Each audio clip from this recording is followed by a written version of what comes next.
Kilala natin lahat na si Francine Diaz ay isang simple, sweet at napaka-down to earth.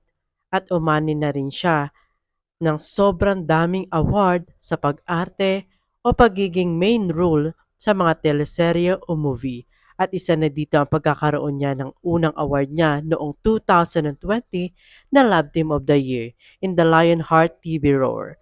And also, ang pagtagumpay din sa kanyang role sa Kadenang Ginto na sobrang pumatok sa mga manonood na kasama niya dito si Dimple Sumana, Beauty Gonzalez at si Andrea Brillantes na sobrang minahal ng madla at tumagal ang kwento at dahil din sobrang galing din kasi ng mga kasama niya dito.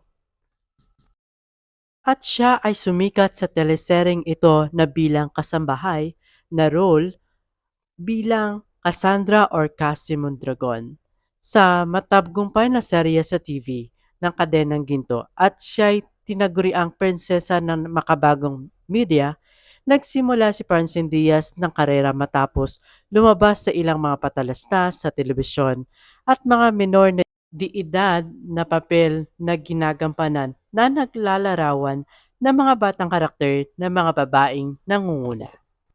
At dahil din itinatag niya ang sarili bilang isa sa mga pinakamalaking bituin sa kanyang henerasyon at naging brand ambassadress ng mga ilang kilalang brand at institution kabilang na ang Cherry Mobile, Belle Medical Group, Dr. Alban Skincare Products. Si Francine Diaz ay isang artistang dapat abangan sa sobrang galing nito at nagkaroon din siya ng world premiere nito sa 25th Bucheon International Fantastic Film Festival sa South Korea. At ginawaran din siya ng Alta Media Icon Award at Box Office Entertainment Award. Hinggil sa pinakita niyang galing sa pag-arte ay sobrang minahal siya ng mga tao at sa menor de edad pa lang ay napakakitaan na agad siya ng talento na ipagmamalaki ng kanyang pamilya at sa mga taong sumusuporta sa kanya.